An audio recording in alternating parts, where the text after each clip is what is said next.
I'm Laura Nixon and I'm the class teacher of a Year 3 class at Wimbledon Chase Primary School. Bonjour! Salut! Salut! One of my great lesson ideas is to use a familiar story.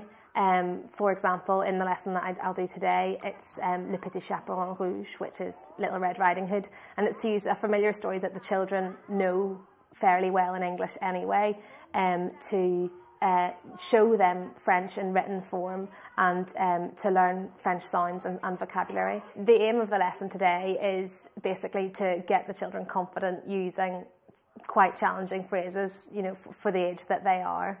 The two phrases in particular today are j'ai, I have, and je n'ai pas, I don't have, which ordinarily probably wouldn't be introduced until the children were a good bit older. But I think that if you can do it in a fun way, the children are able to take on anything. Who knows je n'ai pas? Alice? I haven't. Très bien, I do not have. And we will do some shared reading of Le Petit Chaperon Rouge, and the children have made up actions themselves to go with some of the key vocabulary. So there's grand-mère, maman, le gâteau, les fleurs, le forêt, le petit chaperon rouge, le loup, all those characters. And I narrate the story, and when the children join in, or when the children can join in, you know, that they join in with the key vocabulary and with the actions. Que tu as de grands oreilles, grand-mère? And I always remind the children first that it's important that they do the action, because I find quite often if I point to the character and say, you know, who's this? The child doesn't necessarily get it, but if I point to the character, do the action and say, you know, who's this? They'll say Le Petit Chaperon Rouge, because they made that action up and they make that connection between the word and the action. So I think that works really well. Manger le gâteau, yum yum, chez grand-mère. Grand-mère.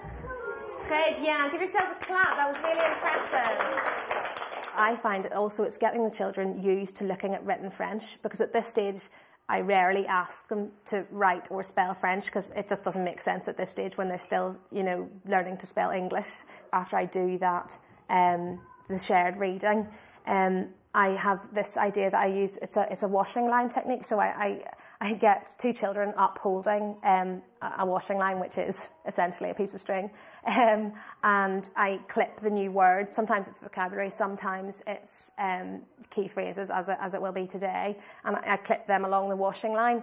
And I find that really useful because, again, they're looking at the written French, but I always say to the children, copy what you hear, don't read what you see. Je n'ai pas.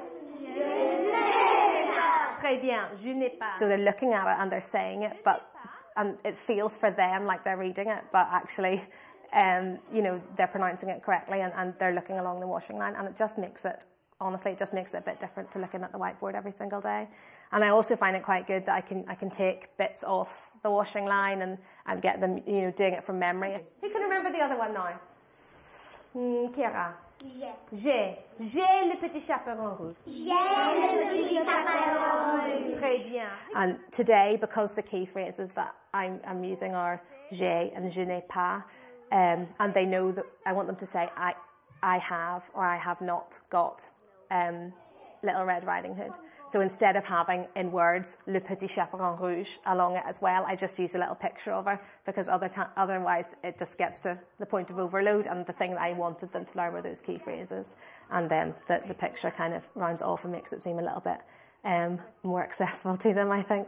Okay, and who knows how to say this one en français, s'il vous plaît? Très bien, Sam. Je n'ai pas le petit chaperon rouge. Très bien, je suis très impressionnée. I think they really like it. First of all, they're always dying to be the people that hold the washing line, so that's a good behaviour management technique, if anything.